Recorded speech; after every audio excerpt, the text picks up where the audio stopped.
शीतल और अभिमन्यु की शादी को 5 साल हो चुके थे, लेकिन अभी तक उनका कोई बच्चा नहीं हुआ था। इसकी वजह से शीतल और अभिमन्यु परेशान रहते थे, लेकिन उन दोनों से ज्यादा परेशान थी शीतल की सास, यानी अभिमन्यु की माँ जानकी देवी।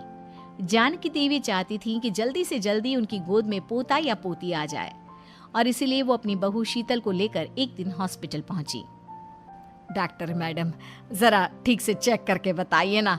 कई बड़े बड़े डॉक्टर को दिखाया है, लेकिन मेरी बहू माँ ही नहीं बन पाती। मैंने शीतल को बहुत अच्छे से चेकअप किया है। देखिए, बात यह है कि शीतल के अंदर माँ बनने की कैपेसिटी नहीं है। ये आप क्या कह रही हैं डॉक्टर साहब? कोई तो इलाज होगा ना, कोई दवाई दे दीजिए। देखिए, कुछ प्रॉब्लम ऐसी होती है जिनका कोई ट्रीटमेंट नहीं होता। आई एम सॉरी टू से, लेकिन शीतल कभी माँ नहीं बन सकती, क्योंकि उसके यूट्रस में अंदर से ही कुछ प्रॉब्लम है। घर आने के बाद क्या हुआ माँ? कहाँ लेकर गई थी आप शीतल को? अरे कहाँ लेकर जाती, डॉक्टर मैडम के पास ले गई थी, लेकिन तेरी बीवी तो कभी माँ बन ही नहीं सकती। मम्मी जी, इसमें मेरी क्या गलती? अगर अंदर से कोई प्रॉब्लम है तो उसमें मैं भी कुछ नहीं कर सकती। जानती हूँ, ये बात डॉक्टर के मुंह से सुन चुकी हूँ। अब दोबारा मेरे सामने इस बात का गाना मत गा। अरे माँ, परेशान होने की जरूरत नहीं है, हम सोचते हैं ना कुछ। अरे क्या सोचेगा तू? जब डॉक्टर कह चुका है कि तेरी बीवी माँ नहीं बन सकती, तो बता क्या सोचेगा तू? कहाँ से लाएगा बच्चा? माँ, ये तो मैं भी नहीं जानता। अभिमन्यु, क्यों ना हम अनाथ आश्रम से एक बच्चा गोद ले आए? क्या फर्क पड़ता है बच्चा हमारा हो या गोद लिया हुआ? हाय, बड़ी बातें बनाने वाली। क्या फर्क पड़ता है? अरे क्यों फर्क नहीं पड़ता? मुझे इस वंश को आगे बढ़ाने के लिए मेरे बेटे का खून चाहिए, किसी दूसरे का नहीं। लेकिन माँ, आप जानती हैं कि ये अब पॉसिबल नहीं है। मैं कुछ नहीं जानती। मैं किसी पराये की औलाद को इस घर में अपना पोता या पोती बन के बढ़ता हुआ नहीं देख सकती। मेरा वंश मेरे बेटे के खून से ही आगे बढ़ेगा। लेकिन मम्मी जी, ऐसा कैसे हो पाएगा? आप अच्छी तरह जानती है ना, मेरा और अभिमन्यु का बच्चा नहीं हो सकता। तो मैं अपने बेटे की दूसरी शादी करवाऊंगी, और अपनी दूसरी बीवी से ये मुझे बच्चा पैदा करके देगा। ये आप क्या कह रही हैं माँ? मैं किसी और से शादी नहीं करने वाला।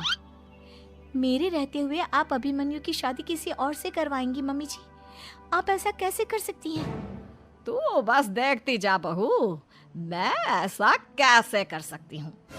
कुछ दिनों के बाद, अभिमन्यु, मैंने तेरे लिए लड़की ढूंढ ली है। माँ, मैं आपको कितनी बार समझाऊं, मुझे किसी से शादी नहीं करनी है। पहले मेरी बात सुन। ये जो चमेली है ना, हमारे घर में काम करने आती है, वो तुझसे शादी करने के लिए तैयार है। मम्मी जी, आप अभिमन्यु की शादी एक नौकरानी के साथ करवाएंगी? वो इसलिए क्योंकि चमेली दिखने में बहुत खूबसूरत है, बच्चा भी सुंदर ही होगा। मम्मी जी, लेकिन एक बच्चे के लिए अपने बेटे की शादी नौकरानी के साथ करवाना, क्या ये सही है? अगर अभिमन्यु ने शादी नहीं की ना, तो मैं अपनी जान दे दूंगी। अब देख लो, अगर तुम्हें अपनी माँ की जान प्यारी है तो तुम्हें इस नौकरानी के साथ शादी करनी ही होगी। इस तरह जानकी देवी अपने बेटे अभिमन्यु की शादी नौकरानी चमेली के साथ करवा देती है। कुछ दिनों के बाद, नौकरानी से मालकिन बन के तो मजा आ गया। अब तो मैं इस घर की मालकिन हूँ। देखो, अपने आप को ज्यादा मालकिन समझने की कोशिश मत करो। एक बार तुम्हारा और अभिमन्यु का बच्चा इस दुनिया में आ जाए, उसके बाद तुम इस घर से हमेशा के लिए चली जाना। अरे जाओ जाओ, किसी और के आगे बातें बनाना। एक बच्चा तो पैदा नहीं कर सकी, बढ़िया आई। जाओ जाकर मेरे लिए कॉफी बना कर लाओ। नौकरानी मैं हूँ या तुम? मम्मी जी, देखिए ना शीतल मुझसे किस तरह से बात कर रही है। शीतल, तुम्हें पता है ना चमेली प्रेग्नेंट है, मेरे बेटे के बच्चे की माँ बनने वाली है। वो जैसा कहती है वैसा करो। लेकिन मम्मी जी, वो मुझे नौकरों की तरह ट्रीट कर रही है। अरे तो करेगी ना, वैसे भी बहू तुम हो किस काम की? एक बच्चा तो पैदा नहीं कर सकती। जाओ अब घर के सारे काम करो और चमेली को आराम करने दो। थैंक यू मम्मी जी, भगवान आपका भला करे। आप नहीं होती तो मैं नौकरानी से महारानी कैसे बनती। देखो, तुम्हें जो चाहिए सब मिलेगा। खूब खाओ पियो, मजे की जिंदगी जियो। लेकिन बस मुझे एक बच्चा पैदा करके दे दो। कुछ दिनों के बाद, मम्मी, बच्चे के लिए आपने मेरी शादी चमेली के साथ करवा तो दी, लेकिन दिन और रात का चैन मिट गया है। सारा दिन शीतल और चमेली की बहस चलती रहती है। अब शीतल को इस घर में रखने से क्या होगा? मैं तो कहती हूँ उसे घर से निकाल दो, है भी किस काम की। मैं ऐसा नहीं कर सकता माँ, वो मेरी पत्नी है, उससे बहुत प्यार करता हूँ मैं। तुम्हारी पत्नी चमेली है, चमेली, उससे प्यार करो। अरे तुम्हारे बच्चे को जन्म देने वाली है वो। अभिमन्यु, मैं खुद ही इस घर से चली जाती हूँ। वैसे भी अपने ही घर में नौकरों की तरह रहकर परेशान हो चुकी हूँ।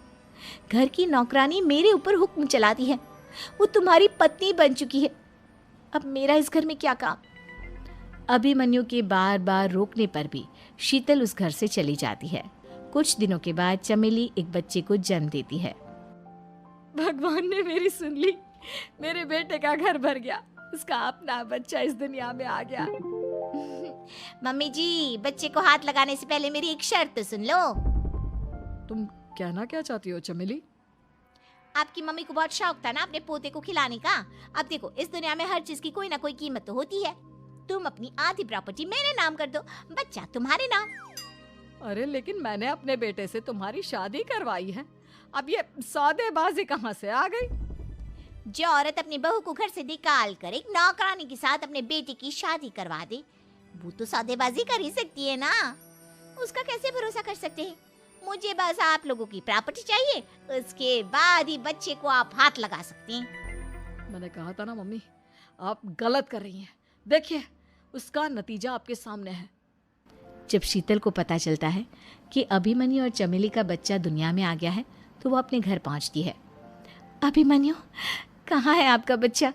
क्या मैं उसे देख सकती हूँ?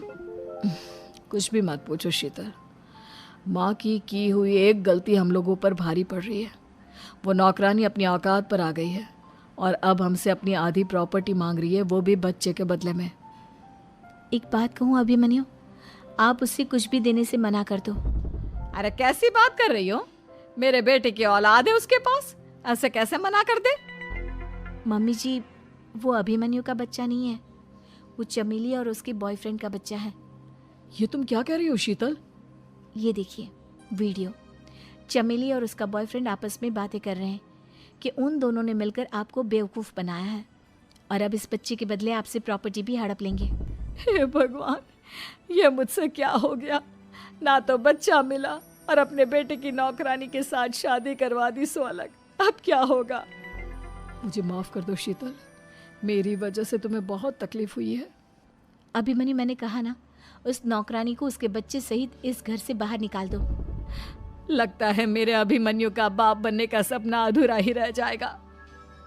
अभिमन्यु, अपनी मम्मी से कहो कि परेशान ना हो।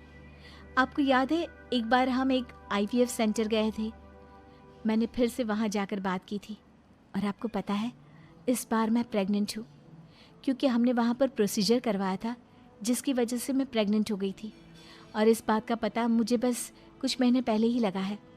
हमारा बच्चा इस दुनिया में आने वाला है अभिमन्यु। मुझे माफ कर दो शीतल बहू, मुझसे बहुत बड़ी गलती हो गई। कोई बात नहीं माँ, लेकिन अब हमें उस धोखेबाज नौकरानी को इस घर से बाहर निकालना है और इस घर की मालकिन को वापस घर लाना है, वो भी अपने बच्चे के साथ।